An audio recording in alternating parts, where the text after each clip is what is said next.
नमस्कार। प्रारंभ पर आप सभी का स्वागत है। मैं अवनीश। स्क्रीन के दूसरे हिस्से में आप जिन्हें देख रहे हैं, आप हैं आरिफ अजाकिया साहब। आरिफ अजाकिया साहब का अगर मैं परिचय दूं, तो आप जन्म से हिंदुस्तानी हैं। बहुत सारे लोग इनको जन्म से पाकिस्तानी कहते हैं, लेकिन मैं इनको कहता हूं कि आप जन्म से हिंदुस्तानी हैं, बंटने के बाद पाकिस्तानी हुए, सिटीजन फ्रांस के हैं, रहते हैं यूके में, तबीयत से पूरी तरह सनातनी हैं, भारतीय हैं, गुजरात से आते हैं। यही परिचय है आरिफ अजाकिया का। और इस सबसे ऊपर जो परिचय है, वो ये है कि आप मानवाधिकार कार्यकर्ता हैं, ह्यूमन राइट एक्टिविस्ट हैं। तो आइए सबसे पहले प्रारंभ के इस मंच पर स्वागत कर लेते हैं आरिफ अजाकिया जी का। आरिफ जी, बहुत-बहुत स्वागत है आपका। नमस्कार, जय श्री राम। नमस्कार नमस्कार, जय Shri Ram and thank you very much for क्योंकि ज़्यादातर इंडियंस मुझे पाकिस्तानी ओरिजिन कहते हैं, जिससे मुझे बड़ा दुख होता है क्योंकि यहाँ पे यूके में ऐसे हिंदुस्तानी और पाकिस्तानी रहते हैं जिनकी तीसरी चौथी पीढ़ी यहाँ पे पैदा हुई है, लेकिन उनको आज भी इंडियन ओरिजिन पाकिस्तान ओरिजिन कहा जाता है। तो मेरी तो पिछली पीढ़ी ही भारत की है, मेरे तो माता पिता दादा दादी पूरे हजारों साल का कनेक्शन है, तो मुझे इंडियन ओरिजिन क्यों नहीं कहते? तो मुझे बड़ा दुख होता है। थैंक यू, आपने मेरा सही परिचय कराया। मैं हिंदुस्तानी था, हिंदुस्तानी हूँ और हिंदुस्तानी ही रहूंगा। बहुत बड़ी बात। दर्शकों, आज आरिफ भाई के साथ जो हम बात करेंगे, जैसा कि आपको पता है कि आप फ्रांसीसी नागरिक हैं, रहते ही यूके में हैं, लेकिन इन सबसे ऊपर आज आरिफ भाई को हम हिंदुस्तान पाकिस्तान के खांचे में नहीं बांटते हुए जरा ह्यूमन राइट एक्टिविस्ट के तौर पर और खास तौर से इस्लामी मुल्कों के एक्सपर्ट के तौर पर आज बात करना शुरू करेंगे। आप सबको पता है कि जीओपी 28 की दुबई समिट हो रही, वहां नरेंद्र मोदी गए, उनके साथ तमाम और राष्ट्राध्यक्ष गए। एक बड़ी मुलाकात हुई है जिसकी बहुत ज्यादा चर्चा है। दरअसल मोदी ने कतर के अमीर यानी चीफ रूलर जो हैं, उन शेख तमीम बिन हमाद अल थानी से वो मुलाकात की। और मुलाकात के दौरान जो वन टू वन बात हुई, एक नेशन हेड यानी भारत के प्रधानमंत्री नरेंद्र मोदी और दूसरी तरफ कतर के शेख, कतर के अमीर सर्वे सर्वा, उनसे वन टू वन मुलाकात हुई। आपने इससे पहले कभी भी वन टू वन राष्ट्राध्यक्षों की मुलाकात के बाद ये स्टेटमेंट नहीं सुना होगा कि हमने अपने नागरिकों का कुशल क्षेम पूछा। नरेंद्र मोदी जी ने अपने एक्स हैंडल पे, एक्स प्लेटफॉर्म पे इस मुलाकात की तस्वीर जारी करते हुए कहा कि हमने कतर के शेख से, कतर के अमीर से अपने नागरिकों का कुशल क्षेम पूछा। ऐसे में भारत को याद आ जाता है कतर में 8 भारतीय नौसेना के लोग जिनको मृत्युदंड की सजा वहां के एक सेशन कोर्ट ने सुनाई है। क्या भारतीय प्रधानमंत्री की ये सीधे सीधे कतर के चीफ से डील है? आरिफ साहब। अवनीश भाई देखें, जब ये 8 भारतीय नेवी के लोगों को सजा सुनाई गई थी, उस वक्त मुझे काफी लोगों के मैसेजेस आए कि आप कतर के बारे में क्यों नहीं बोलते, कतर ऐसा है वैसा है, ये है वो है। तो मैंने अपनी सोच समझ के हिसाब से मैंने यही अपनी वीडियो में बताया था कि देखें, ये 8 भारतीयों की जिंदगी का मसला है, इसको हमने बिगाड़ना नहीं है। हम कतर ने ये कर दिया, कतर ने वो कर दिया, कतर इतना बड़ा दुश्मन है, फलान है, नूपुर शर्मा के साथ ये किया था, ये करके हम भारत के फॉरेन ऑफिस के लिए मुश्किलात क्यों पैदा करें? ये भारत की फॉरेन ऑफिस मसला हल कर रही है। अब आपने कहा कि मोदी जी ने ये मुद्दा उठाया था, तो देखें, प्राइम मिनिस्टर नरेंद्र मोदी जी के होते हुए दुनिया भर में रहने वाले हिंदुस्तानियों को अपने जीवन का, अपने किसी भी मामले का फिक्र नहीं करनी चाहिए, क्योंकि उन्होंने हमेशा बाहर रहने वाले भारतीयों का डिफेंस किया है। कोविड के दौरान दुनिया का कोई मुल्क अपने नागरिकों को इस तरह नहीं निकाल सका था जिस तरह भारत ने फौरन निकाला था, और दूसरे कई देशों के भी लोगों को वहां से निकाला था। फिर यूक्रेन रशिया वार के दौरान भी हमने देखा कि भारत के प्राइम मिनिस्टर ने पर्सनली इंटरेस्ट लेकर अपने लोगों को वहां से निकाला। फिर चाड में और नाइजर में जब मामला हुआ तो अफ्रीका से निकाला। तो हमें फिक्र नहीं करनी चाहिए। जो एनआरआईज है, जो इंडियंस लिविंग अब्रॉड है, इनको अपने लिए फिक्र करने की जरूरत नहीं, you are in safe hands. और ये भारत के प्रधानमंत्री श्री नरेंद्र मोदी जी ने कतर के मामले में भी पर्सनली इंटरेस्ट लेके किया।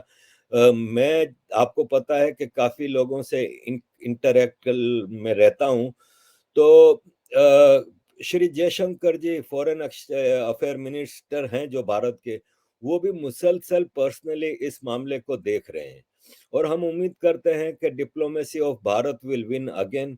और सबसे बड़ी बात यह है कि मैं समझता हूं कि कतर में इंसाफ होगा, और इंसाफ यही है कि हमारे नागरिकों ने कोई गलत काम नहीं किया था, उनको कहीं मिसअंडरस्टैंडिंग के तौर पे फंसाया गया है, और वापस आएंगे, शान के साथ, इज्जत के साथ वापस आएंगे। और अभी तो अपील चल रही है, और हम उम्मीद करते हैं कि कतर की जस्टिस है जो, वो हमेशा से शफाफ रहा है वहाँ के मामलात में। मैंने देखा है कि कतर, सऊदी अरब, कुवैत, इमारात वगैरह में इवन वहाँ के लोकल लोगों को बड़ी सख्त से सख्त सजाएं दी जाती हैं, वहाँ पे इंसाफ जो इनका कानून है उसके हिसाब से होता है।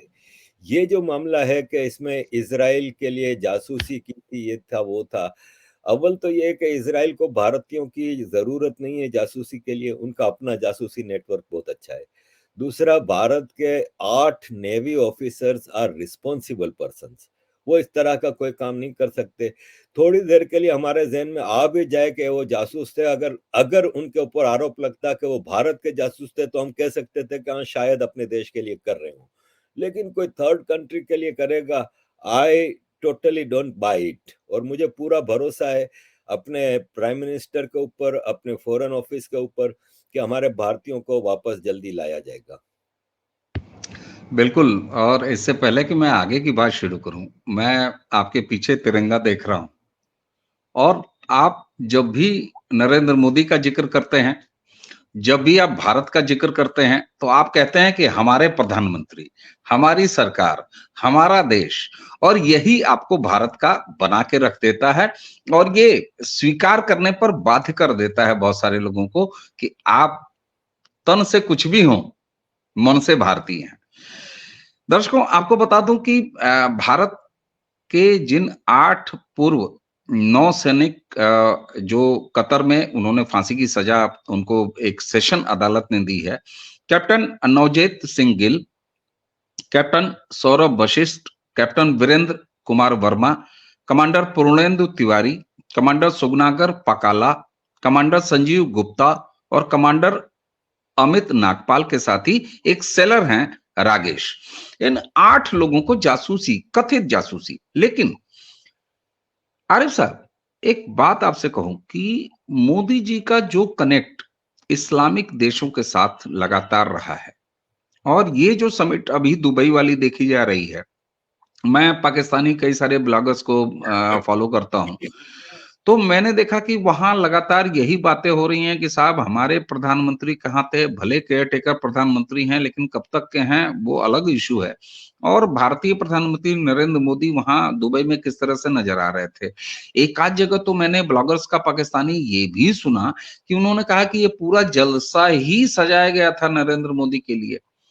तो एक तरफ नरेंद्र मोदी जी का ये ऑरा, दूसरी तरफ मैं उस बात को फिर से आपके सामने ले आऊंगा, डिप्लोमेटिक लेवल पर आप अंतर्राष्ट्रीय मानवाधिकार कार्यकर्ता हैं, आपने कभी ऐसा कोई वाकया देखा कि जब एक कंट्री हेड दूसरे कंट्री हेड से किसी तीसरे मुल्क में मिल रहा है और ये स्टेटमेंट सामने आ रही है कि हमने अपने नागरिकों का कुशल क्षेम पूछा? तो क्या, अगर मैं ये समझ रहा हूं कि नरेंद्र मोदी जी ने सीधे सीधे कतर के अमीर से ये पूछा कि हमारे 8 लोग कैसे हैं, होने को तो कतर में बहुत सारे भारतीय हैं, लेकिन हम, मेरी याद में कभी भी ऐसा डिप्लोमेटिक कन्वर्सेशन मैंने नहीं सुना कि एक नेशन हेड दूसरे नेशन हेड से तीसरी जगह मिलते हुए ये पूछ रहा हो कि हमारे लोग कैसे हैं। तो क्या नरेंद्र मोदी जी का ये पूछा जाना कि हमारे लोग कैसे हैं, ये केवल स्पेसिफिक उन 8 लोगों के लिए ही है? कैसे देखें देखेंगे आप? देखें बात यह है कि अक्सर हम सऊदी अरब, कतर वगैरह में आपको पता है कि सर तन से जुदा की सजा मिलती है, गर्दन मारने की, चौप चौप स्क्वायर पे हर हफ्ते वहां पे फ्राइडे की प्रेयर के बाद वहां पे गर्दन काटी जाती है, हाथ काटे जाते हैं मुख्तलिफ जुर्म में। उसमें पाकिस्तानी भी होते हैं, अक्सर इंडियन भी होते हैं, कोई कत्ल के जुर्म में है, कोई रेप के जुर्म में है, कोई, तो उस पर कभी भारत ने आवाज नहीं उठाई, इसलिए कि वो उनका लोकल कानून है, किसी ने क्राइम किया है उसको सजा मिलेगी। ये वाकया जो आप कह रहे हैं कि पहली बार हुआ है, तो वाकई ये ऐसा वाकया है कि जिसमें हमें बू आती है कि ये कोई साजिश है। देखें, पाकिस्तान और चाइना, ये दो देश है ना, उनका सुबह उठने से रात सोने तक एक ही काम है कि किस तरह भारत के अंदर मुसीबत पैदा की जाए, किस तरह भारत के लोगों के लिए मुसीबत पैदा की जाए। जैसे वो एक टेररिस्ट अमेरिका में बैठा है, गुरपतवंत पन्नून, अब उसके लिए किसी ने सुपारी दी अमेरिकन अंडर कवर एजेंट को। यार हम भी बच्चे नहीं है, वो निखिल गुप्ता जिसका गिरफ्तार किया है चेक रिपब्लिक से, वो ऑलरेडी ड्रग्स स्मगलिंग के तौर पे मशहूर है, और ड्रग्स स्मगलिंग में भारत कभी मुलविस नहीं रहा। एज ए गवर्नमेंट अगर कोई मुलविस रहा है, कोई इसमें इम्प्लीकेटेड है, तो वो पाकिस्तान है। पाकिस्तान का ड्रग्स नेटवर्क आपको पता है, आईएसआई बड़े लेवल पे चलाती है, तो किसी ड्रग्स लॉर्ड का अगर सुपारी देना और ये वो, तो हमें पता है कि साजिश की डांडिया इस्लामाबाद से हिल रहे हैं। तो यहाँ भी ये है कि कोई ऐसी साजिश रची गई है जिसके लिए भारत की पूरी सरकार खड़ी हो गई अपने लोगों को बचाने के लिए, कि वो लोग इसमें शामिल नहीं थे। अगर प्राइम मिनिस्टर नरेंद्र मोदी जी की सरकार को मामूली सा भी शुबा होता ना कि उन लोगों ने वाकई जासूसी की है, तो वो ना पड़ते इस मामले में, वो कभी ना पड़ते, क्योंकि उन्होंने कभी किसी क्रिमिनल को बैक नहीं किया। यहाँ पे मसला ये है कि भारत की सरकार ये समझती है कि ये एक बोधा केस है, एक झूठा केस है, जिसमें किसी साजिश के तहत भारत, मैं नहीं कहूंगा कि इसमें कतर शामिल है साजिश में, मैं यही कहूंगा कि कोई बाहर का हाथ है जो इसमें वो कर रहा है। एक बात हमें एक और ज़हन में रखनी होगी, मैं हमेशा खुल के कहता हूं कि अमेरिका है ना, वो बनने को तो भारत का बहुत अच्छा दोस्त है, इसकी वजह यह कि अमेरिका को भारत की जरूरत है। भारत एक बहुत बड़ी मार्केट है, भारत एक इमर्जिंग इकोनॉमिक पावर है, भारत एक हिस्टोरिकल कंट्री है। तो अमेरिका सामने तो आपका दोस्त है उसकी जरूरत के हिसाब से, लेकिन उसका पूरा थिंक टैंक, उसका पूरा डीप स्टेट, इसका पूरा नेटवर्क है ना, वो 24 घंटे भारत के खिलाफ साजिश करता है। चाहे वो जॉर्ज सोरोस हो, चाहे वो अमेरिका का मीडिया हो, वॉशिंगटन पोस्ट, न्यूयॉर्क टाइम्स वगैरह, कोई मौका नहीं छोड़ते भारत को बदनाम करने का। तो यू नेवर नो कि इस कतर की साजिश में चाइना, अमेरिका, पाकिस्तान कोई भी इन्वॉल्व हो सकता है। लेकिन after all prime minister personally इसमें इन्वॉल्व हैं, तो उन्होंने ठोक बजा के देखा होगा कि ये झूठा केस है। बिल्कुल ठीक बात है। और एक चीज यहाँ कतर से भी एक संदेश आ रहा है। अभी तक जिन 8 भारतीय सैन्य कर्मियों पर जो सजा हो गई है, लेकिन आरोप जाहिर नहीं किया है। आज तक ये किसी को नहीं पता है ना, हम आप इस पर इतना गहन बातचीत कर रहे हैं, हम आप कंक्लूजन निकालने की कोशिश कर रहे हैं, लेकिन हमें आपको भी ये कतर ने नहीं बताया है, पूरी दुनिया को नहीं बताया कि दरअसल उन 8 पर आरोप क्या हैं। तो ये कहीं न कहीं से एक प्रेशर पॉइंट लगता था। शुरुआत में इसको लोगों ने जो है वो हमास और फिलिस्तीन हमास और इज़राइल के साथ जोड़ने की कोशिश की। लेकिन वो सारी बातें अलग होती हैं। एक चीज़ मैं अब आपसे पूछना चाहूँगा। जिस तरीके से दुबई में समारोह था दुबई का, होस्ट था दुबई, बात हो रही थी एनवायरनमेंट पे, लेकिन भारत जिस तरीके से आगे बढ़ता हुआ नज़र आया है, तो क्या आपको ऐसा लगता है कि भारत अब उस कूटनीतिक स्टेज पे यानी डिप्लोमेसी के उस लेवल पे पहुंच गया है कि जहां वो बात तो करता है एनवायरनमेंट की, लेकिन उसके साथ बहुत सारे और एनवायरनमेंट दुरुस्त करने की पोजीशन पे होता है। जरा मेरा सवाल आप समझ रहे होंगे किस कहाँ का है कि माहौल दुरुस्त करना, अरे भाई एनवायरनमेंट दुरुस्त करने का हम लोग जो हिंदी पट्टी वाले हैं यही मतलब निकालते हैं साहब कि माहौल बढ़िया हो गया, हवा अच्छी है, धूप अच्छी है, सांस अच्छी आ रही है। तो क्या आपको ऐसा लगता है कि नरेंद्र मोदी ग्लोबली एक ऐसे लीडर के तौर पर उभर रहे हैं, खासतौर से इस्लामिक नेशंस के बीच में भी, जहां दुबई होस्ट होता है, वहां भी बात भारत की होती है? देखें अवनीश भाई, थोड़ा मैं इस पे तफसील लूंगा आपसे। देखिए, बात दरअसल ये है कि पहले तो मैं आऊंगा ये COP28 के ऊपर।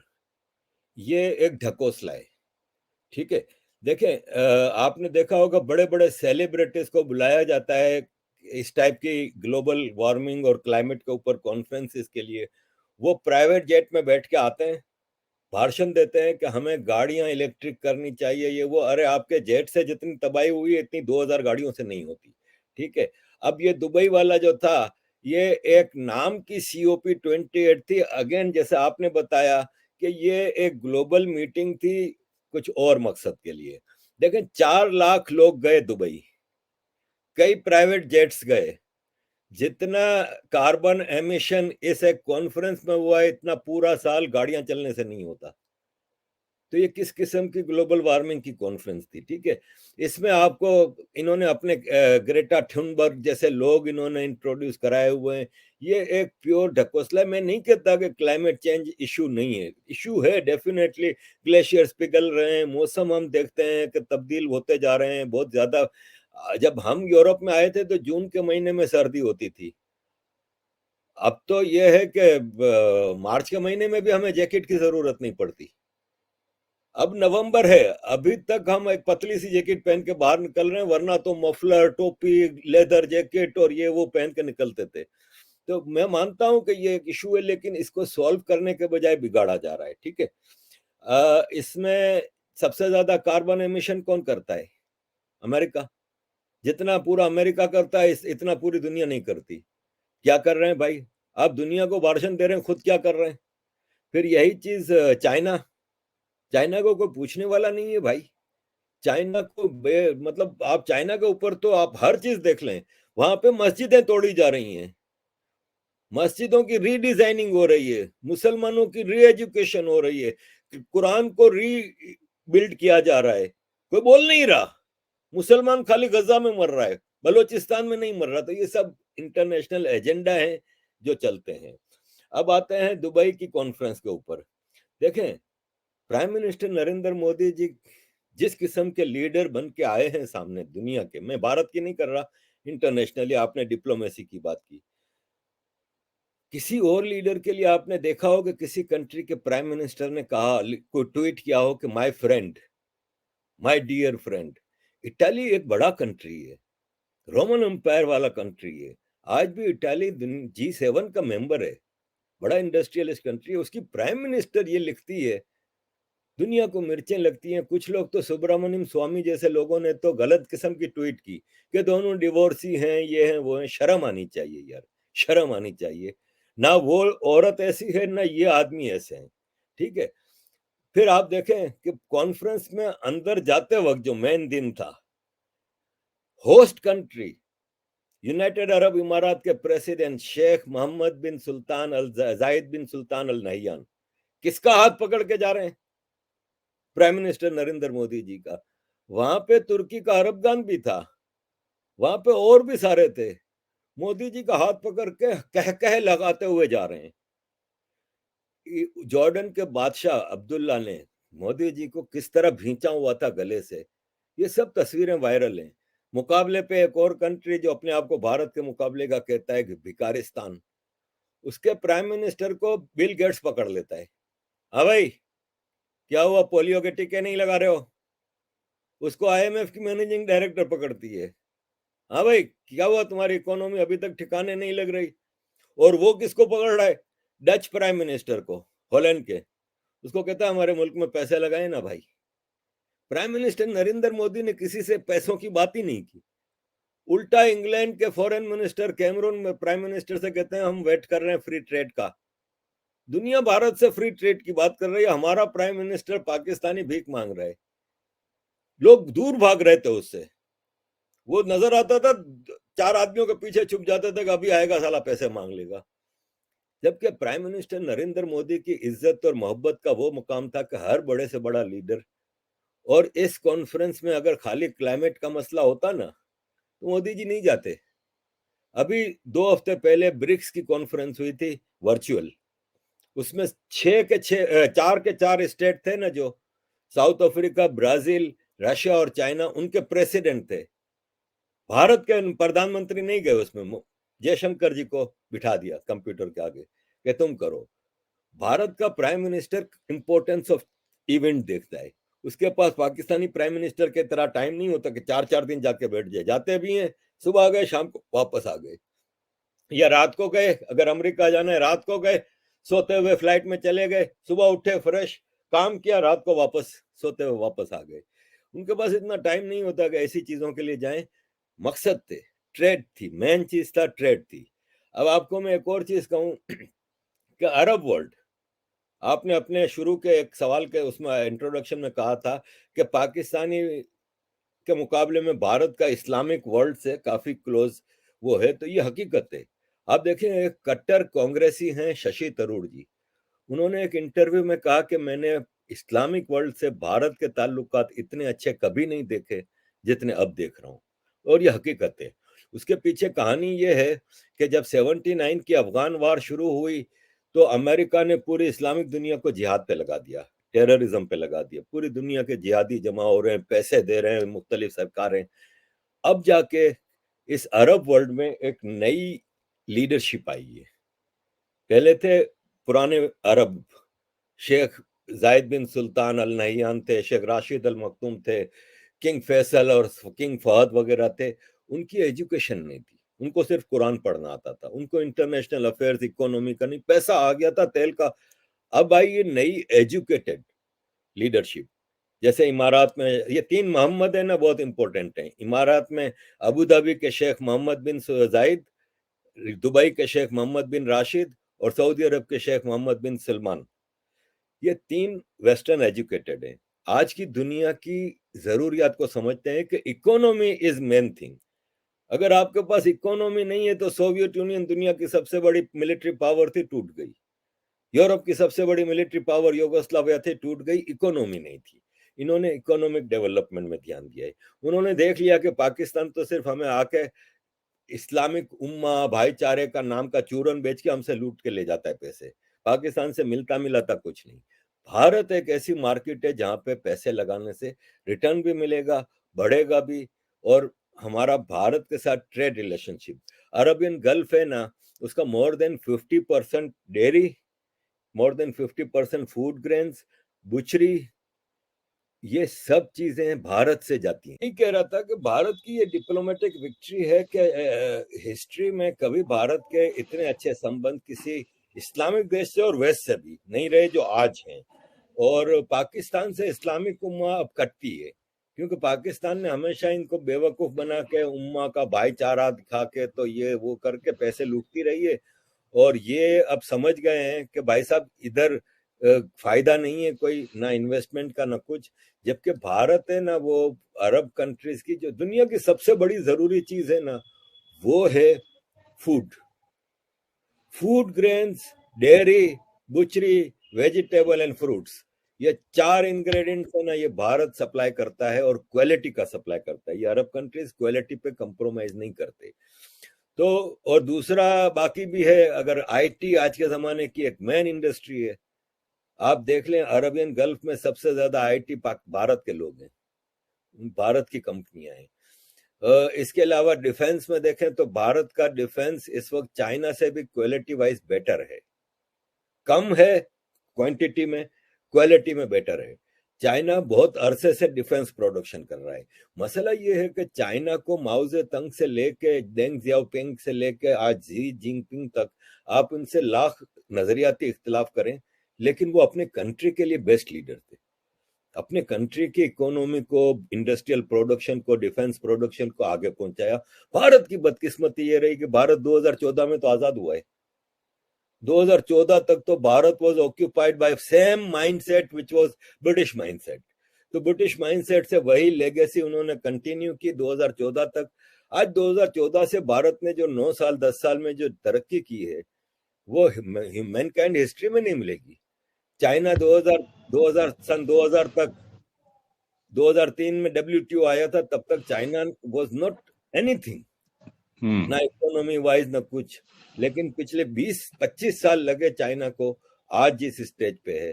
तो भारत तो अभी आजाद हुआ है। फिर चाइना में सबसे बड़ा फायदा चाइना को यह है कि उनके पास कोई अपोजिशन नहीं, डिक्टेटर कंट्री है, थियोक्रेसी है। वहां पे तो एक आदमी फैसला करता है और पीछे पूरी इनकी पोलिट ब्यूरो। वो चाइनीज कम्युनिस्ट पार्टी जो है वो एग्री करती है, कोई अपोजिशन नहीं। जिसने अपोजिशन किया गायब हो गया, फॉरेन मिनिस्टर, डिफेंस मिनिस्टर गायब हो जाते हैं वहां पे। इतना बड़ा बिलियनियर जैक मा जैसा आदमी गायब हो जाता है। यहाँ पे तो आपकी सबसे बड़ी प्रॉब्लम आपकी ओपोजिशन पार्टीज हैं। तो मैं ये मैं सारा वहीं आ रहा था, मैं वहीं आ रहा था। बहुत आगे जा रहा है। बिल्कुल। मैं वहीं आ रहा था, आपकी उस बात को मैं उठाऊंगा। आपने जब ये कहा कि भारत तो आजादी 2014 के में हुआ है, तो अगर मैं इसी को मान लूं, देखिए एक भारतीय होने की वजह से मुझे लगता है कि 1947 में भारत आजाद हुआ है। लेकिन जब आप जैसा व्यक्ति तो ये कहता है कि साहब अवनीश शर्मा, आप अपने आप को भारतीय समझते हैं, आप तो आजादी 2014 में हुए, तो मैं थोड़ा शॉक होता हूं। लेकिन इसी के साथ अगर मैं मान लेता हूं कि आरिफ अजाकिया साहब ये कह रहे हैं कि आप आजाद ही, यानी भारत आजाद ही 2014 में हुआ, तो साहब ये बताइए कि आजादी के बाद यानी 2014 के बाद से लेके 2019 का एक इलेक्शन निपट गया, 2024 का इलेक्शन सामने है, भारत के मुसलमानों के बारे में आप क्या सोचते हैं? हम देखिए, आजाद 2014 में हुए हैं, हमारे भारत का मुसलमान कितना आजाद है? मैं मुसलमान की तरफ आने से पहले आपकी इस बात को थोड़ा आगे और बढ़ाऊंगा कि देखें, 1947 में भारत आजाद हुआ, ठीक है, लेकिन ये आजादी ऐसी है कि मेरे नाना है ना, मेरे नाना का बहुत बड़ा कबीला था, मतलब घर था। 7 बेटियां थी, 4 बेटे थे, ठीक है। अब कोई बाहर का आदमी उस घर पे आके कब्जा कर लेता है, ठीक है। फिर कुछ अरसे बाद कहता है मैं आपको आजादी दूंगा, लेकिन आपके ये 2 बेटों का अलग घर, ये 2 बेटों का अलग घर, ये 1 बेटी का अलग घर, आपका ये पूरा घर है ना, मैं काट कूट के अब इतना सा दे रहा हूं, और ये फॉर्मूला है, इस पे आपको घर चलाना है। तो भाई साहब, ये कैसी आजादी हुई कि आपका पहले बर्मा काटा, म्यांमार, फिर ईस्ट वेस्ट पाकिस्तान काटा, श्रीलंका काटा, नेपाल काटा, भूटान काटा, तिब्बत काटा। ये कौन सी आजादी है? इतना सा भारत दिया, उसमें भी एक ऐसे खानदान को बिठा दिया जिसकी पॉलिटिक्स पे मैं पर्सनली अगेंस्ट हूँ, उसके बिल्कुल अगेंस्ट हूँ। मेरे पास रीजन है कि 1947 में जब वल्लभ भाई पटेल निकले थे सबको जुड़ाने के लिए, तो नेहरू साहब क्या कर रहे थे भाई, ठीक है। और जब हैदराबाद के नवाब ने मना कर दिया जोड़ने के लिए, तो नेहरू साहब ये वाला मुद्दा भी यूएन लेके जाने वाले थे। आज यहाँ पे भी एक एलओसी होती, आज यहाँ पे भी पाकिस्तानी बैक टेररिस्ट रूल कर रहे होते हैं हैदराबाद में। वल्लभ भाई ने कहा नहीं भाई, सीधा आर्मी भेजी, मामला खत्म।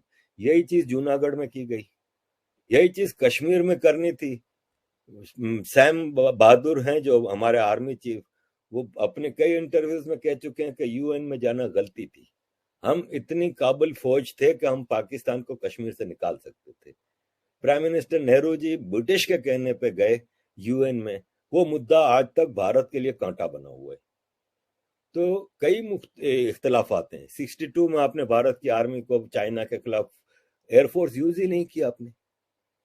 इस तरह फिर अक्साई चीन चला गया, फिर 71 में अमेरिकन प्रेशर को आपने बांग्लादेश की हद तक तो सस्टेन किया, फिर वेस्ट पाकिस्तान के मामले पे क्यों अट गए, क्यों दब गए? आज किसिंजर मरा है तो कई लोगों ने वो मुद्दे खोले हैं ना, हमें तो पहले से ही पता था, क्योंकि हम पढ़ते हैं। किसिंजर की मेमोयर पढ़िए, निक्सन की मेमोयर पढ़िए, उसमें लिखा है सारा कुछ।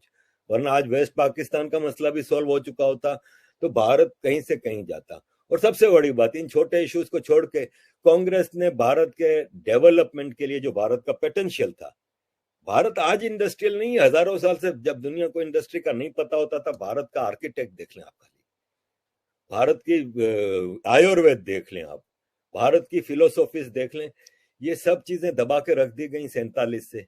अगर इन्हीं चीजों को आगे आने का मौका दिया जाता, फ्री मार्केट करते, जिस तरह पाकिस्तान फ्री मार्केट था, पाकिस्तान 50s में सुपर जायंट बन गया था इकोनॉमी का, इंडस्ट्रियलाइजेशन ये वो, वही भारत का हिस्सा था पाकिस्तान, जिसमें बलूचिस्तान और केपी के तो बैकवर्ड एरिया थे। इसके बावजूद पाकिस्तान जब तरक्की कर सकता था, भारत क्यों नहीं करा? इसलिए कि भारत के पास लीडरशिप नहीं थी। तो इसलिए मैं कहता हूं कि 2014 में लीडर आया। आप 100 कुत्तों के ऊपर एक शेर बिठा देना तो वो 100 के 100 कुत्ते शेर बन जाएंगे, लेकिन आप 100 शेर के ऊपर एक कुत्ते को लीडर बना देना, ये एक कहावत है, इसलिए मैंने कुत्ता वगैरह यूज किया, वरना मैं बदतमीजी में नहीं कह रहा, ये एक कहावत है, मशहूर है कि 100 शेयर की लीडरशिप आप एक कुत्ते को दे देना तो वो 100 शेयर भी कुत्ते बन जाते हैं। तो लीडरशिप मैटर्स। लीडरशिप भारत को ऑनेस्ट एंड डेडिकेटेड लीडरशिप 2014 में मिली। अब आते हैं मुसलमानों की तरफ। देखें, दुनिया में अगर कोई नाशुक्रे लोग हैं ना, तो वो भारत ही नहीं, पूरी दुनिया के मुसलमान है। यहाँ यूरोप में देखें क्या कर रहे हैं, ये अपने मुल्क की शरिया, अपने मुल्क के कानून, अपने मुल्क के फ्रीडम ऑफ स्पीच ना होने की वजह से यहाँ आते हैं और उन्हीं चीजों का नाजायज इस्तेमाल करते हैं। यहाँ पे ये लोग सोशल बेनिफिट लेते हैं, पैसे लेते हैं सरकारों से और गलत काम करते हैं, क्राइम भी करते हैं, टेररिज्म भी करते हैं और ये सब चीजें। भारत के मुसलमान जानते हैं कि वो जिस देश में रह रहे हैं ऐसी सहूलत इनको पूरी दुनिया में कहीं नहीं मिलेगी। यहाँ पे हमें मस्जिद से कभी अजान की आवाज नहीं आई। आपके भारत में 5 टाइम हर मोहल्ले में हर जगह मस्जिद से अजान की आवाज आती है। इसके अलावा वक्फ बोर्ड आपको दुनिया में कहीं नहीं मिलेगा, आपको रिजर्वेशन कहीं नहीं मिलेंगी। यहाँ पे यूरोप अमेरिका की यूनिवर्सिटीज दुनिया की बेस्ट यूनिवर्सिटीज हैं। यहाँ पे क्यों नहीं है कि जी मुसलमानों के लिए इतना कोटा होना चाहिए, हिंदुओं के लिए इतना कोटा होना चाहिए, वहां पे रिजर्वेशन है। ये सब चीजें मुसलमानों को अच्छी तरह पता है। मैं आपके यूपी आया था, मेरी कई बार बात हुई कई मुसलमानों से वहां पे। मैं उनसे पूछता था कि योगी जी कैसे लीडर हैं। कहते थे कि हमें हिस्ट्री में कभी इतनी सहूलतें नहीं मिली जितनी योगी जी के मामले पे मिली। लेकिन जब वोट का मामला आता है ना, तो मुसलमान को वोट देंगे। अभी आप तेलंगाना के इलेक्शन में देख लें कि टोटल तेलंगाना में 14% वोट पड़ा मोदी जी को, बीजेपी को। 6 पॉइंट समथिंग वोट पड़ा IMM को, लेकिन सीटें उनकी 6 हैं, मोदी जी की 7 हैं, या ऐसा ही कुछ, एक ही सीट का फर्क है। क्यों? वोट तो मोदी जी ने उनसे डबल लिया, मतलब बीजेपी ने। इसकी वजह यह है कि मुसलमान अपने ही कैंडिडेट को वोट करता है। जो 6 कॉन्स्टिट्यूएंसीज इन्होंने जीती हैं वो 50% से ज्यादा मुसलमान कॉन्स्टिट्यूएंसीज थी। तो मुसलमान का मसला यह है कि वो अपने उस सोशल चक्रव्यूह से नहीं निकल पाते जिसमें उनके कम्युनल लीडर्स ने, उनके रिलीजियस लीडर्स ने इनको बांधा हुआ है। वो बिल्कुल ठीक बात। डर के बैठे रहते हैं कि यार हमने अगर इनके खिलाफ वो किया, जैसे आज कोई एक्स मुस्लिम है भारत में, वो अपनी कम्युनिटी से बाहर है, उसका सोशल बाइकआउट है, बीवी ने तलाक ले ली है, बच्चों ने उसको अलग कर दिया है, लोग उसको खानदान के लोग मारने के लिए ढूंढ रहे हैं, वो छुप के रह रहा है। तो मसला ये है कि मुसलमान अपने उस सोशल नेटवर्क को देखता है ना, वो समझता है कि अगर हमने अपने कम्युनल लीडर से हट के कोई चीज की ना, तो हमारा सोशल बाइकआउट होगा, हमारे बच्चों के साथ कौन शादी करेगा, हमारे साथ कौन रीति रिवाज में और दूसरी चीजों में ताल्लुकात रखेगा। तो वो मजबूरन उस सोशल सिस्टम में बंधा हुआ है। आज सोशल मीडिया के माध्यम से एक मुसलमान आवाज उठ रही है, बहुत स्लो है, लेकिन उम्मीद की जा सकती है कि ये आवाज बढ़ेगी और मुसलमानों में अवेयरनेस आएगी। मैं नहीं कहता कि आप आरिफ अजाकिया की या अवानिश जी की बात मान के आप उनसे बीजेपी की तरफ जाएं, लेकिन आंखें खोलें। आप भले कांग्रेस को वोट दें, भले किसी को भी वोट दें, लेकिन उस चक्रव्यूह से निकल के सोच समझ के वोट दें। ये आप बहुत बड़ी बात, बहुत बड़ी बात। आपने जब ये कहा ना कि आप किसी को वोट दें लेकिन अपनी आंखें खोलें, उठो लाल अब आंखें खोलो। हमारे यहाँ एक कविता पढ़ाई जाती थी हिंदी की, मुझे याद आ गई कि उठो लाल अब आंखें खोलो, पानी लाई हूं मुंह धो लो। तो कम से कम अपने मुंह धो। अच्छा, चलते चलते अब इस बात को मैं अगर समअप करना चाहूं, और खास तौर से एक भारतीय होने के नाते, और आप जिस तरीके से मन क्रम वचन, हमारे यहाँ कहा जाता है कि कर्मणा मनसा और वाचा, यानी बोलने, काम करने और सोचने, इन तीनों के हिसाब से अगर आप किसी के हैं तो वही आप ओरिजिनल हैं। और इसी रूप में मैं आपको एक सनातनी मानता हूं, एक भारतीय मानता हूं। चलते चलते अगर मैं ये कहूं कि दुबई में कतर के अमीर से जो प्रधानमंत्री नरेंद्र मोदी की बात हुई है, मैं एक बार फिर रिपीट करूंगा, मैं 2-3 बार रिपीट कर चुका हूं, लेकिन एक भारतीय होने के नाते आपका और हमारा दोनों का ये कंसर्न है कि जब 1 to 1 बात होती है, मैंने ऐसा पहली बार सुना कि कोई प्रधानमंत्री या कोई राष्ट्राध्यक्ष एक दूसरे राष्ट्राध्यक्ष से मिलता है और कहता है कि हमने अपने भारतीयों का कुशल क्षेम पूछा। तो ये समझा जाए कि 8 के 8 भारतीय निकट आने वाले भविष्य में वहां यानी कतर के न्यायिक प्रक्रिया से गुजरते हुए, क्योंकि देखिए नरेंद्र मोदी का एक स्टाइल ऑफ वर्किंग भी है, वो नेचुरली काम करते हैं। एक बात उनके लिए, एक शेर मैं बार बार कहा करता हूं, आपको भी सुना दूं कि कौन सी बात कहां कैसे कही जाती है, हो सलीका तो हर बात सुनी जाती है। तो नरेंद्र मोदी जी इसी को फॉलो करते हैं और वो पूरी प्रोसेस से निकल के हमारे भारतीय 8 के 8 भारत आएंगे। इस पर आरिफ अजाकिया मन से भारतीय को कितना विश्वास है? जी, मैं इसको जवाब देने से पहले अपने पिछले जवाब में छोटा सा एक पॉइंट रह गया था कि अभी भारत की मेडिकल एसोसिएशन का एक लोगो बहुत डिस्कशन में आया, जिसमें एक मूर्ति डाली गई थी, जिसपे अरफा खानम शेरवानी और मुस्लिम कम्युनल लीडर्स ने हंगामा खड़ा कर दिया कि not acceptable in secular Bharat. मैं उन सारे मुसलमानों से और खास तौर पे उन कम्युनल लीडर से और लिखारियों से एक सवाल करता हूं कि अभी सिटिंग चीफ मिनिस्टर तेलंगाना ने कहा था कि एक आईटी पार्क बनाऊंगा only for Muslims.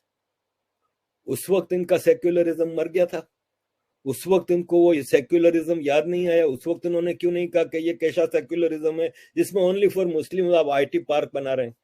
Having said that, देखें कतर में लाखों भारतीय रहते हैं, 8 हिंदुस्तानियों के लिए उन लाखों भारतीयों का मुस्तकबिल खतरे में नहीं डाला जा सकता। कतर भारत के ट्रेड, मैं नहीं कहूंगा कि खाली भारत गैस ले रहा है कतर से, भारत का भी बहुत कुछ जा रहा है कतर में। आईटी की मेजॉरिटी कंपनियां कतर की भारतीय हैं, फिर फूड वगैरह जाता है। इन सब चीजों को उन 8 भारतीयों के लिए मोदी जी कुर्बान नहीं कर सकते, लेकिन उन्होंने इस पे स्टेप लिया है ना, इसका मतलब वो पूरा भरोसा है इनको 2 चीजों पे। एक कि वो लोग निर्दोष हैं, दूसरा कतर का जस्टिस सिस्टम न्यूट्रल है और वो न्यूट्रली इसको वो करेगा। आपने बिल्कुल सही कहा कि उनको उसी जुडिशियल सिस्टम में से निकल के सुरखरू होना होगा। और नरेंद्र मोदी जी ने कहीं कतर के अमीर को ये नहीं कहा होगा कि आप इनको छोड़ दें, उन्होंने यही कहा होगा कि जरा आप इनको पूरा इंसाफ दें, जो इस्लाम का भी तकाजा है, आपके कंट्री का भी बेस है कि आपका कंट्री हमेशा इंसाफ दिलाता रहे। आप सिर्फ देख लें कि कहीं आपके इंसाफ के सिस्टम में कहीं ऐसी गलती ना हो गई हो जिससे आपको भी बाद में आपके जमीर पे बोझ हो कि 8 बेगुनाह लोगों को सजा हुई। तो आप प्लीज इस पे नजरसानी करें। और मैं समझता हूं कि बड़े खूबसूरती से इस मसले को लेके चलाया गया है और आई एम 100% श्योर 2 चीजें हैं। एक तो ये है कि उनको इंसाफ मिलेगा और वो सुरखरू होकर बाहर आएंगे, दूसरा जब तक इंसाफ नहीं मिलता अंदर इनके साथ कोई गलत चीज ना हो, अंदर भी इनको पूरी सहूलतें मिलती होंगी। भारत का वहां का जो डिप्लोमेटिक स्टाफ है, जो एम्बेसी का, वो हर लम्हे वहां पे उनसे कांटेक्ट में होगा कि अंदर उनको कोई तकलीफ तो नहीं है, कोई चीज नहीं है। तो आई एम श्योर कि हम भारत के लोगों को ये विश्वास होना चाहिए हमारे, एक तो भगवान के ऊपर है कि भगवान रक्षा करेंगे उनकी, और फिर हमारे लीडर हैं जो इन चीजों को बड़े क्लोजली देखते हैं, पर्सनली लेके देखते हैं। भारतीय सिटीजन्स को अपना परिवार मान के वो उनका देखते हैं मामला। तो मैं समझता हूं कि हमें बेफिक्र होके इस मामले को छोड़ देना चाहिए भारत की डिप्लोमेसी के ऊपर। बहुत बड़ी बात। और आपने जब कहा ना कि भारत के इस समय के मुखिया नरेंद्र मोदी पूरे भारत को एक परिवार मानते हैं, तो ये एक बड़ा आपने ऐसी चीज से जोड़ा कि इससे पता चलता है कि आप नरेंद्र मोदी को और भारत को कितना क्लोजली फॉलो करते हैं। प्रधानमंत्री 2014 से लगातार ये कहते थे, मेरे 125 करोड़ देशवासियों, और पिछले बहुत समय से अब वो कहना शुरू कर चुके हैं कि मेरे परिवारजनों। तो ये बात बताता है कि आरिफ अजाकिया साहब कितने करीब हैं भारत के, और भारतीय हैं। करीब का क्या मतलब है, बस फिजिकल थोड़ी सी दूरी है।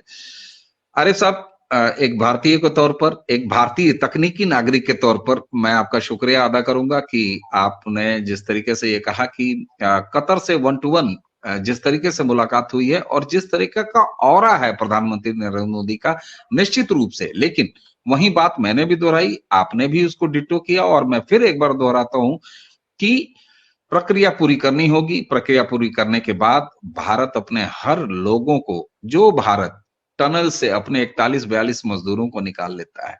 जो भारत इन तमाम इंसर्जेंसीज के बीच में अलग अलग दुनिया के देशों से अपने अपने नागरिकों को निकाल लेता है, जो भारत इस समय आगे बढ़ के इस्लामी वर्ल्ड में अपनी स्वीकार्यता, एक प्रधानमंत्री, एक नेतृत्व के तौर पर अपनी स्वीकार्यता कायम कराता है, तो निश्चित तौर से वो भारत अपने 8 नागरिकों के लिए कितना परेशान होगा, कितना काम कर रहा होगा, इस पे हम सभी को भरोसा होना चाहिए। सबसे पहले आरिफ साहब, आपसे जब मैं बात शुरू करता हूं तो मेरी एक शिकायत रहती है, मैं कब रुकूं मैं खुद नहीं समझ पाता हूं। बहरहाल आगे आने वाले बहुत जल्दी ही आरिफ अजाकिया साहब दर्शकों आपको प्रारब्ध के इस मंच से बताते हैं भारत में होंगे, और भारत में जब भी होंगे तो हम लगातार एक साथ बने रहेंगे आरिफ साहब के साथ। आप सबको आरिफ साहब के अनुभव और भारत में आरिफ साहब के होने का मतलब, इस पर हम बहुत सारी बात करते रहेंगे।